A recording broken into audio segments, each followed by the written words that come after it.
अस्सलाम वालेकुम friends, welcome two Myra जो किचन। अॼु जी असांजी रेसिपी आहे केबेज ऑमलेट जी। हीअ मज़ेदार सी रेसिपी काफ़ी डिलिशियस आहे। अचो त ॾिसूं कीअं ठहंदो असांजो केबेज ऑमलेट। सभिनि खां पहिरियों मां हिकु बोल में चॉप्ड अनियन ऐड कयो आहे, तक़रीबन हाफ कप जे क़रीब।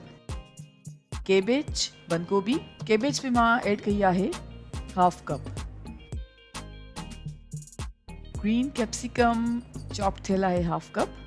शिमला मिर्च विझण खां पोइ हाणे मां ऐड कयां थी एग्स 2 अदद। सॉल्ट मां ऐड कयो आहे हाफ टी स्पून, तव्हां चाहियो त पंहिंजे टेस्ट जे मुताबिक़ विझी सघो था। ब्लैक पेपर पाउडर बि ऐड थी कयां हाफ टी स्पून, ऐं हिते मां मिल्क ऐड कंदमि तक़रीबन 2 टेबल स्पून जे क़रीब। हीअ सभु शयूं विझण खां पोइ असां चङी तरह सां बीट करे छॾींदासीं अंडनि खे, वेजिटेबल्स खे। हाणे हिकु पैन में मां बटर ऐड कयो आहे तक़रीबन हाफ टी स्पून जे क़रीब, ऐं बटर ऐड करण खां पोइ असां हिनखे मेल्ट थियणु ॾींदासीं। जीअं ई मखणु पिघली वेंदो त पोइ हाणे मां ऐड थी कयां वेजिटेबल ऐं अंडनि जो जेको मिक्सचर असां ठाहियो आहे। एग्स मिक्सचर ऐड करण खां पोइ मां एग्स ऐं वेजिटेबल जे मिक्सचर खे पचाईंदमि लो फ्लेम ते तक़रीबन 1 खां 2 मिंटनि ताईं। जेसिताईं तव्हां चेक कयो त हिकु साइड गोल्डन थी वई आहे त पोइ असां पंहिंजे ऑमलेट खे ॿिन्ही साइड्स खे फोल्ड कंदमि, जीअं त तव्हां वीडियो में ॾिसो था मां कयो आहे। ऐं तव्हां चाहियो त नॉर्मली पूरे ऑमलेट खे बि टर्न करे सघो था, पर मां हीअं ॿई साइड्स फोल्ड करे ऐं पोइ साइड चेंज करे छॾंदमि ऐं ॿी साइड खे बि तक़रीबन 1 खां 2 मिंटनि ताईं लो फ्लेम ते पचाईंदमि। जी फ्रेंड्स, असांजो मज़ेदार केबेज ऑमलेट तयारु आहे।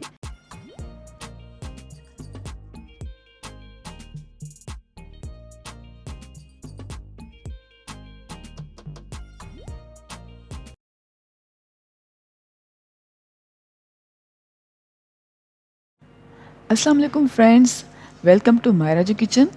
अॼु जी वीडियो में जेका रेसिपी मां तव्हां सां शेयर कंदमि उहा आहे पटेटो एग ऑमलेट जी।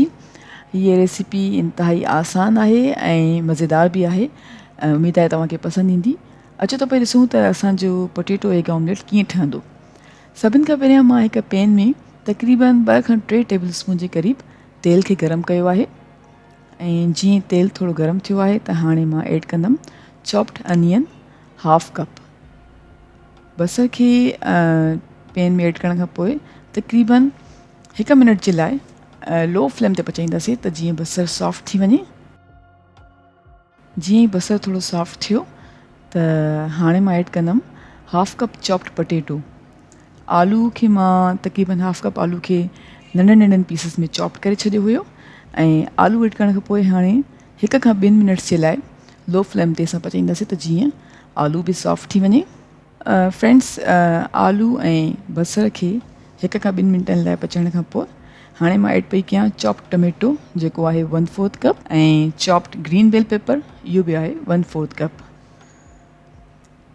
चॉप थियल टमाटो ऐं चॉप थियल शिमला मिर्च ऐड करण खां पोइ असां इन सभिनी शयुनि खे चङी तरह मिक्स कंदासीं ऐं पोइ मज़ीद 2 खां 3 मिनट जे लाइ लो फ्लेम ते पचाईंदासीं।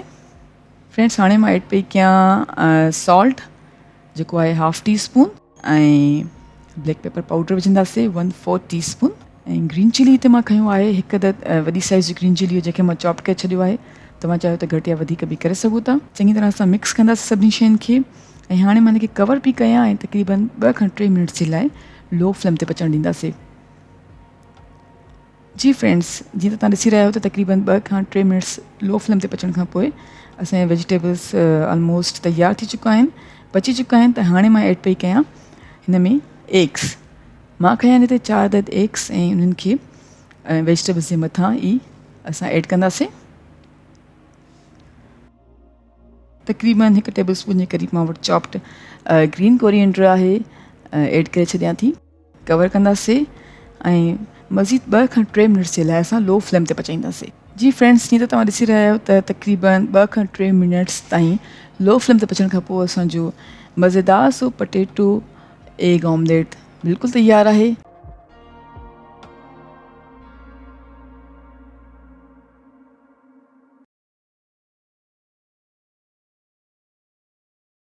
अस्सलाम वालेकुम फ्रेंड्स, वेलकम टू मायरा जो किचन। अॼु जी असां जी रेसिपी जेका असां तव्हां सां शेयर कंदासीं उहा आहे स्पिनिच ऑमलेट जी।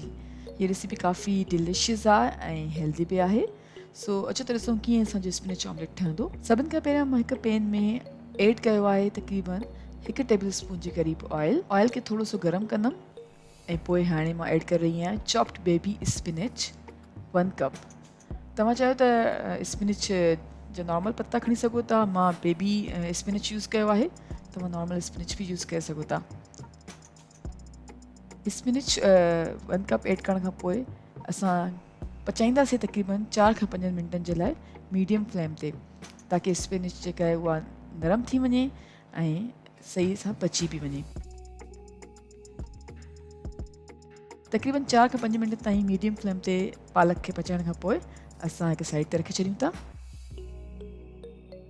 हाणे मां हिकु बोल में खयां आहिनि चॉप्ड अनियन 1/2 कप ऐं ऐड कयां पई सिलैंचरो सावा धाणा तक़रीबन 2 टेबल स्पून। हिते मां चॉप्ड ग्रीन चिली यूज़ कयो आहे, 2 त ग्रीन चिली खणी हुनखे चॉप करे छॾियो हुयो ऐं तव्हां चाहियो त घटि या वधि बि करे सघो था। पोइ मां ऐड कयो आहे सॉल्ट 1/2 टी स्पून ऐं ब्लैक पेपर पाउडर बि 1/2 टी स्पून ई विधो आहे। तव्हां चाहियो त घटि या वधि करे सघो था। हिन खां पोइ मां ऐड कयां पई कुक थियल असांजी स्पिनिच जेका असां ऑलरेडी पचाए रखी हुई ऐं हाणे 4 अदद एग्स बि इन में ऐड पई कयां। इहे सभु शयूं ऐड करण खां पोइ असां चङी तरह सां मिक्स कंदासीं।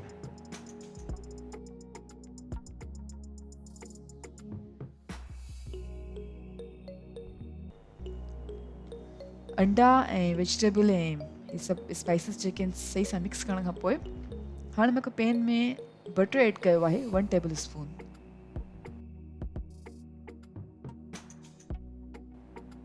बटर खे सही सां मेल्ट कंदासीं ऐं जीअं ई मखणु पिघली वेंदो हाणे असां ऐड कंदासीं पंहिंजो एग्स ऐं पालक जो बैटर जेको असां पहिरियों ठाहियो हुयो, उहो ऐड करे असां तक़रीबन 2 खां 3 मिंटनि ताईं बिल्कुलु लो फ्लेम ते पचाईंदासीं।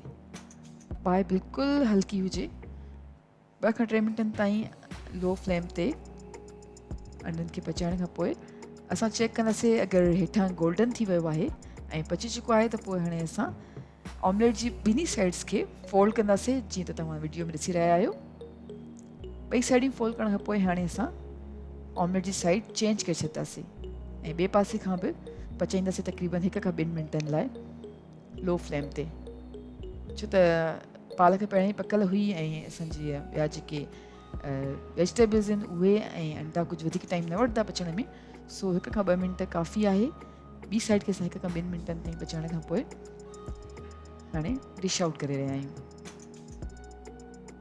जी त फ्रेंड्स, असांजी मज़ेदार सो स्पिनिच ऑमलेट बिल्कुलु ठही तयारु आहे। आई होप तव्हांखे पसंदि ईंदो।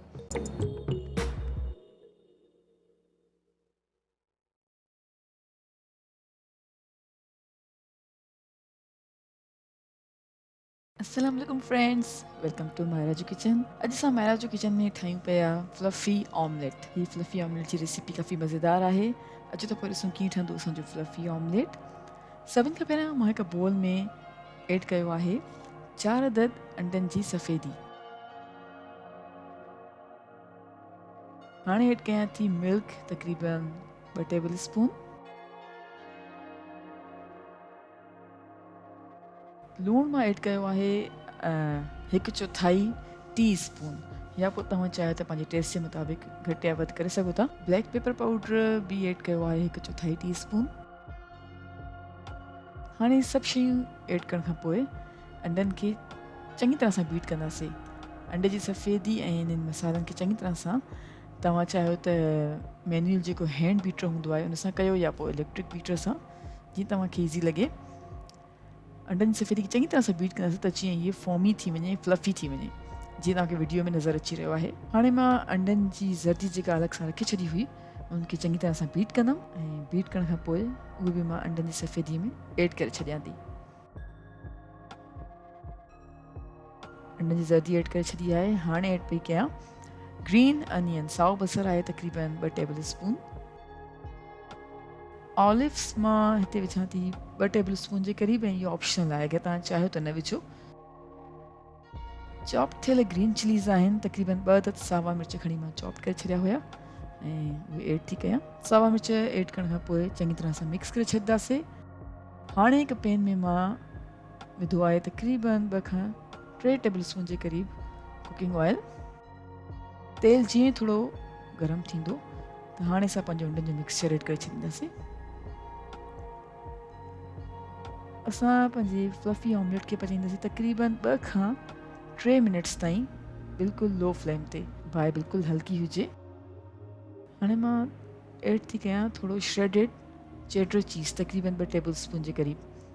तव्हां चाहियो त इन जी जाइ ते मोज़रेला चीज़ बि यूज़ करे सघो था। जी फ्रेंड्स, 2 खां 3 मिनट्स ताईं लो फ्लेम ते पचण खां पोइ असांजो ऑमलेट जेको आहे हेठां गोल्डन थी वियो आहे ऐं मथां बि पची वियो आहे। त हाणे मां हिनखे कंदमि फोल्ड ऐं डिश आउट कयां थी। आई होप तव्हांखे असांजी अॼु जी रेसिपी फ्लफ़ी ऑमलेट ज़रूरु पसंदि आई हूंदी। असांजी वीडियो खे लाइक कजो ऐं असांजे चैनल खे सब्सक्राइब ज़रूरु कयो। Thank you so much for watching. मां तव्हां सां मुलाक़ात कंदमि इंशाल्लाह हिकु ॿी वीडियो में। तेसिताईं अल्लाह हाफ़िज़।